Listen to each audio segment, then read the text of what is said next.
Hi friends, ఈ video ఇద్దరి కోసం చేశాను. ఫస్ట్‌ది ఏంటంటే మనకి సర్టిఫికేట్ వెరిఫికేషన్‌కి వెళ్ళే వాళ్ళందరి కోసం. సో, మనం సర్టిఫికేట్‌లకి వెళ్ళేటప్పుడు చాలా జాగ్రత్తగా ఉండాలి. ఏదైనా సర్టిఫికేట్ చిన్న ప్రాబ్లమ్ ఉన్నా కానీ రిజెక్ట్ చేస్తున్నారంట. దానికి సంబంధించి సర్టిఫికేట్స్ కోసం ఈ ఈ వీడియోలో చెప్పబోతున్నాను. దాని తర్వాత నెక్స్ట్ డిఎస్సి, ఈ డిఎస్సిలో దగ్గరలో సెలెక్ట్ అవ్వని వాళ్ళు, కొంచెం బాగా ఎఫర్ట్ చేసిన రాని వాళ్ళ కోసం నెక్స్ట్ దీనికోసం కూడా చెప్పబోతున్నాను. నెక్స్ట్ స్టెప్ ఇప్పుడు డిఎస్సి. ఫస్ట్ నేను మాట్లాడేది సర్టిఫికెట్ సంబంధించి అప్డేట్స్ వచ్చినాయి, వాటి గురించి చెప్తాను. సో అయితే అందరికీ కామన్గా వచ్చిన అప్డేట్ ఏంటంటే ఫైల్ ఒకటి ఉంది. అయితే ఫైల్ అప్లోడ్ చేస్తే సరిపోతుందా? అయితే దీని గురించి కూడా చెప్తాను. అయితే ముందు న్యూస్ పేపర్లో ఒక అప్డేట్ వచ్చింది. ఇది నిన్న వచ్చిన వెంటనే నేను అప్డేట్ ఇచ్చేసాను వెంటనే. అయితే 28 నుంచి సర్టిఫికెట్ల పరిశీలన. సో డిఎస్సి మన యాస్పిరెంట్ ఎవరైతే సెలెక్ట్ అయ్యారో వీళ్ళ ఛానల్ సబ్స్క్రైబ్ చేసి బెల్ ఐకాన్ క్లిక్ చేసుకోండి. ఎందుకంటే వచ్చిన వెంటనే నేను ఇమీడియట్గా అప్డేట్ పెడుతున్నాను. మీరు సర్టిఫికేట్ వెరిఫికేషన్ అయ్యేదాకా పెట్టుకోండి. అండ్ నాకు ఒక చిన్న ఐడియా ఉంది. ఇలా సెలెక్ట్ అయిన వాళ్ళందరూ ఎవరైనా ఒక 4-5 కామెంట్ చేస్తే మనం ఒక గ్రూప్ లాంటిది క్రియేట్ చేసుకుని ఏదైనా సమస్యలు వస్తే అందరం యూనిటీగా ఉంటూ ముందుకెళ్ళటానికి ఒకరికొకరు హెల్ప్ చేసుకోవడానికి బాగుంటుంది. సో సెలెక్ట్ అయిన వాళ్ళు దీని గురించి ఆలోచించండి. అండ్ రెండోది 28 నుంచి సర్టిఫికేట్ల పరిశీలన అని వాయిదా పడింది. ఒక 2 రోజులు వాయిదా పడింది. ఉదయం 9 గంటలకని చాలామంది చెప్పారు. అయితే మరి కేకేడికి సంబంధించిన డిఓ గారు చెప్పింది ఏంటంటే 7 AM స్టార్ట్ అవుతుందని ఆయన ప్రెస్ నోట్ ఇచ్చారు. సో రఫ్గా మనం ఈ టైంకి మొత్తం అన్నీ జరుగుతాయి. సో కన్వీనర్ గారే చెప్పారు కాబట్టి మీకు మళ్ళీ డౌట్ అవసరం లేదు. ప్రతి జిల్లాకి ఇది వర్తిస్తుంది. కాబట్టి మళ్ళీ రెండో విషయం ఏంటంటే ఈరోజు మధ్యాహ్నం నుంచి, ఇది చాలా ఇంపార్టెంట్, కాల్ లెటర్స్ వస్తాయి. ఈరోజు మధ్యాహ్నం నుంచి కాల్ లెటర్స్ రాకపోతున్నాయి. అండ్ దీంతోపాటు తెలియాల్సిన ఇంకో విషయం ఏంటంటే మనం 2 పోస్టులకు అప్లై చేసిన వాళ్ళు, ఇక్కడ నేను ఈ వీడియో సెలెక్ట్ అయిన వాళ్ళు ఖచ్చితంగా మీకు 2 పోస్టులకి కానీ 3 పోస్టులు సెలెక్ట్ అయితే 3 పోస్టులు ఛాన్స్ ఉంటే 3 పోస్టులకు కానీ సంబంధించిన సర్టిఫికెట్స్ 3 సెట్స్ తీసుకుని అటెస్టేషన్ చేయించుకుని రెడీ చేసుకోవాలి. ప్రతి పోస్ట్కి సంబంధించినవి మన దగ్గర ఉండాలి. సో ఇది కూడా ఇంకొక ఇంపార్టెంట్ విషయం. సో అన్ని సర్టిఫికెట్స్ తీసుకుని వెళ్ళాలన్నట్టు ఈ న్యూస్లో వచ్చింది. సో ఇది న్యూస్ ఆర్టికల్ గురించి. అయితే రెండోది ప్రెస్ నోట్ ఇచ్చారు. ప్రెస్ నోట్ ఏంటంటే మనకి సేమ్ దీనికి సంబంధించిన ప్రెస్ నోట్ వచ్చింది, కానీ దీంట్లో ఇంపార్టెంట్ మనకి సర్టిఫికెట్స్కి సంబంధించిన న్యూస్ ఉంది. సో ఇప్పుడే మనం ఏదైతే న్యూస్ పేపర్లో చూసామో అక్కడ అది కూడా కామన్గా ఉంది. ఈరోజు మధ్యాహ్నం నుంచి మనకి టెన్షన్ పోబోతుంది, కాల్ లెటర్స్ రాబోతున్నాయి. అండ్ దాంతోపాటుగా ఇక్కడ 28 నుంచి స్టార్ట్ అవుతుందని ఇచ్చాడు, అదే న్యూస్. అయితే ఇక్కడ సంబంధించిన సర్టిఫికెట్స్ లాగిన్లోంచి కాల్ లెటర్ డౌన్లోడ్ చేసుకోవచ్చు, ఇది మనందరికీ తెలిసిన విషయమే. అయితే ఇక్కడ సంబంధించిన సర్టిఫికెట్స్ ఏంటంటే ఒరిజినల్ సర్టిఫికెట్స్ మళ్ళీ ఏంటంటే మనం డాక్యుమెంట్ ఇప్పుడు ఫైల్ అప్లోడ్ ఇచ్చారు కదా, ఆ ఫైల్ అప్లోడ్లో ఉన్నవన్నీ కూడా మనం ఒరిజినల్స్ పట్టుకుని వెళ్ళాలి. రెండోది ఏంటంటే ఇంకా ఎక్స్ట్రాగా ఏదైనా ఉన్నా పట్టుకెళ్ళినా కూడా మంచిదే. అయితే ఇటీవల జారీ చేసిన కుల ధృవీకరణ పత్రం గురించి, సో క్యాస్ట్ కూడా రీసెంట్ అంటే 2025లో చేయించుకున్నది. అంగవైకల్యం సంబంధించి మనకు వర్తించిన వాళ్ళు పట్టుకెళ్తారు. అండ్ కాల్ లెటర్కి సంబంధించి ఇతర సర్టిఫికెట్స్ ఏమున్నాయి, కాల్ లెటర్ కాబట్టి ఇక్కడ మనం కాల్ లెటర్ వచ్చిన వెంటనే నేను ఒక వీడియో, ఒక షార్ట్ చేస్తాను. సో సబ్స్క్రైబ్ చేసి బెల్ ఐకాన్ క్లిక్ చేసి పెట్టుకోండి. అప్పటి వరకు గెజిటెడ్ అధికారితో ధృవీకరించిన 3 సెట్ జిరాక్స్ కాపీలు, ఇది తెలుసు మనం తీయించుకున్నాం. కానీ ఇక్కడ చూడాల్సింది ఏంటంటే సెలెక్ట్ అయిన అన్ని పోస్టులకు సంబంధించి తీసుకెళ్ళండి. చాలామంది ఒక సెట్ తీసుకుని వెళ్తున్నారు, కానీ వెరిఫికేషన్ 3 పోస్టులు అయితే మూడు చోట్ల జరుగుతాయి. అప్పుడు మనం వీటిని మళ్ళీ అప్పటికప్పుడు సైన్ చేయించడం కష్టమవుతుంది. 5 పాస్పోర్ట్ సైజ్ ఫోటోలు, ఇది కూడా తెలిసిందే. కేటాయించిన సమయం,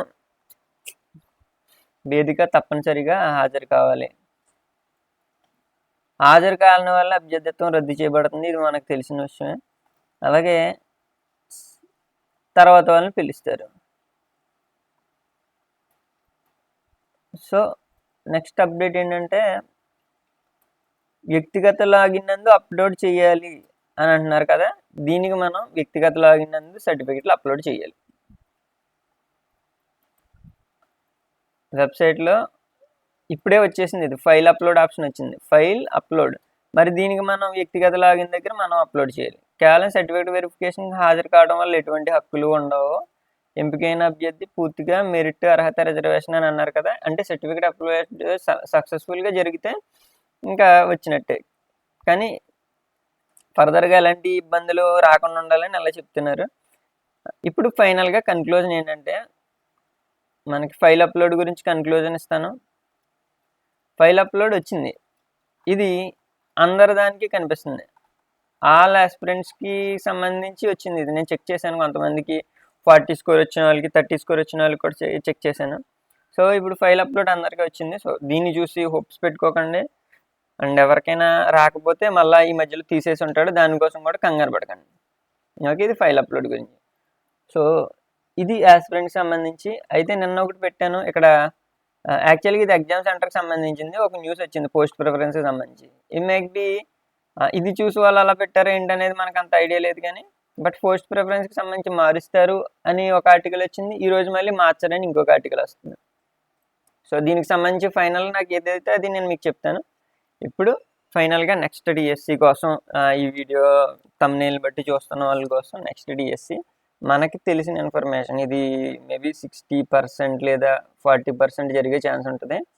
అయితే ఎప్పుడు అంటే మనకి 2026 మార్చ్, ఇంకా పోస్టులు ఈ డిఎస్సిలో ఫిల్ అయిన తర్వాత కూడా రిక్వైర్మెంట్ ఉంటుంది ఎక్కువ. మనకి కర్నూలు డిస్టిక్లో ఇంకా పోస్టులు ఉన్నాయని చెప్తున్నారు. మొత్తానికి అన్ని కలుపుకుని ఒక 5,000 పోస్టులు వరకు ఛాన్స్ ఉంది అని అంటున్నారు. ఇది మిమ్మల్ని ఎవరైనా అడిగితే సజెస్ట్ చేయడానికి కూడా యూజ్ అవుతుంది, మనం సెలెక్ట్ అయ్యి మిగతా వాళ్ళకి కూడా హెల్ప్ చేయాలి కాబట్టి. అండ్ నెక్స్ట్ టెట్ ఎప్పుడంటే మళ్ళీ ఇప్పుడు ఈ నెల అయిపోయిన తర్వాత నెక్స్ట్ మంత్లో వెంటనే నెక్స్ట్ టెట్ వేయడానికి ఛాన్సెస్ ఉన్నట్టు చెప్తున్నారు. మేబీ ఒక 40% ఛాన్స్ ఉంటుంది. బట్ ఇప్పుడు వీటిని దృష్టిలో పెట్టుకుని మనం చేయాల్సింది ఏంటంటే, ఒక్కొక్కరు ఒకవేళ ప్లాన్ చేసుకుంటారు. లాస్ట్ డిఎస్సి 2019లో జరిగింది, 18 డిఎస్సి. సో ఆ డిఎస్సి మిస్ అయిన వెంటనే నేను జాబ్ చేయడం ఎప్పుడూ ఆపలేదు, కంటిన్యూస్గా జాబ్ చేస్తూ ఉన్నాను. జాబ్తో పాటు పార్ట్ టైం ట్యూషన్స్ అన్నీ కంటిన్యూ చేశాను. బట్ ప్రిపరేషన్ మాత్రం డిఎస్సి ఎగ్జామ్ అయిపోయింది, ఇంకా ఎగ్జామ్ అయినట్టు ఇంకా రాదని కన్ఫర్మేషన్ వచ్చేసింది. ఎగ్జామ్ అయిన రోజు నైట్ నుంచి నెక్స్ట్ ఎగ్జామ్కి నెక్స్ట్ మళ్ళీ డిఎస్సికి ప్రిపరేషన్ స్టార్ట్ చేశాను. దాంట్లో మిస్టేక్స్ చాలా ఉన్నాయి, ఎన్నో మిస్టేక్స్ చేసిన 83.5 మార్క్స్ అయితే వచ్చినాయి. అయితే ఏంటంటే ఇప్పుడు నేను చేసిన మిస్టేక్స్ చేయకూడదు. నేను చేసిన దాంట్లో మంచి స్ట్రాటజీస్ ఉన్నాయి నా ప్లానింగ్లో, నోట్స్లో కానీ, కోడ్స్ పెట్టుకోవడం కానీ, స్ట్రాటజీ కానీ. యాక్చువల్గా అసలు టైం లేని సిచ్యువేషన్లో కూడా ఎలా చదివానో, ఎలా టైం క్రియేట్ చేసుకున్నానో మీకు చెప్తాను. బట్ ఒకవేళ ఎవరైనా నాకు కామెంట్స్ చేసి కావాలి అంటే చెప్తాను. సో దానికోసం ఒకరిద్దరైనా పెట్టినా నేను ట్రై చేస్తాను. అండ్ రెండోది ఏంటంటే, ఈ మధ్యలో ఎవరైనా నాకు కింద కాంటాక్ట్స్లో ఒకవేళ నాకు మెసేజ్ చేసినా కానీ నేను కొద్దిగా టైం అవైలబుల్గా ఉంటే సర్టిఫికేట్ వెరిఫికేషన్ గైడ్ చేయడానికి ట్రై చేస్తాను.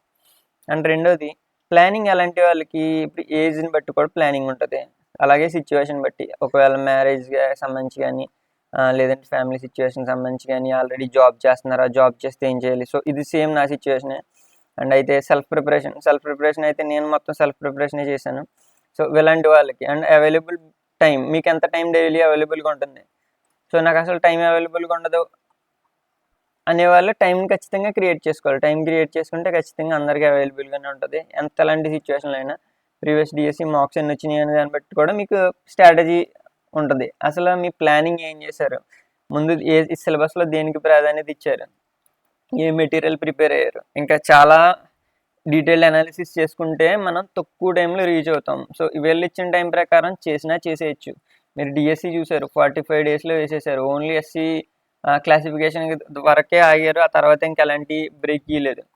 సో దాన్ని బట్టి చూసుకుంటే అదే స్పీడ్తో నెక్స్ట్ వచ్చినా కూడా మనం ఆశ్చర్యపోనవసరం లేదు. రాదు అనుకుని టైం వేస్ట్ చేసే కంటే వాళ్ళు ఇచ్చిన డేటు వచ్చేస్తుంది అనుకున్నప్పటికి సిలబస్ కంప్లీట్ చేసి పెట్టుకున్నారనుకోండి, అప్పుడు జాబ్ చేసుకున్నా కానీ మీకు పెద్ద ప్రాబ్లం ఉండదు. అండ్ రెండోది ఏంటంటే, ఇక్కడ కోచింగ్ సంబంధించి ఎవరు కోచింగ్ తీసుకోవాలి అనేది కూడా ఇక్కడ మన సిచ్యువేషన్ బట్టి, మన మార్క్స్ని బట్టి, దీన్ని బట్టి డిసైడ్ చేసుకోవచ్చు. సో ఇవన్నీ సంబంధించి ఒకవేళ ఎవరైనా నన్ను అడిగి నా వల్ల యూజ్ ఉంటుంది అనుకుని ఎవరైనా కామెంట్ చేస్తే సిన్సియర్గా నేనైతే ఖచ్చితంగా హెల్ప్ చేస్తాను.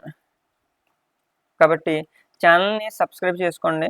సబ్స్క్రైబ్ చేసి బెల్ ఐకాన్ క్లిక్ చేసుకుంటే నేను చాలా ఎక్కువ వీడియోస్ చేయగలుగుతాను. నేను పెట్టుకున్న నోట్స్, నా కోడింగ్ అండ్ ఏంటంటే డిఎస్సికి సంబంధించి అప్డేట్స్ ఏది వచ్చినా వెంటనే ఇవ్వడానికి ఉంటుంది. కొంచెం మోటివేషన్గా ఉంటుంది. సో అది ఆలోచించుకుని నాకు కొంచెం సపోర్ట్ చేయండి. And thank you friends, thank you for your support.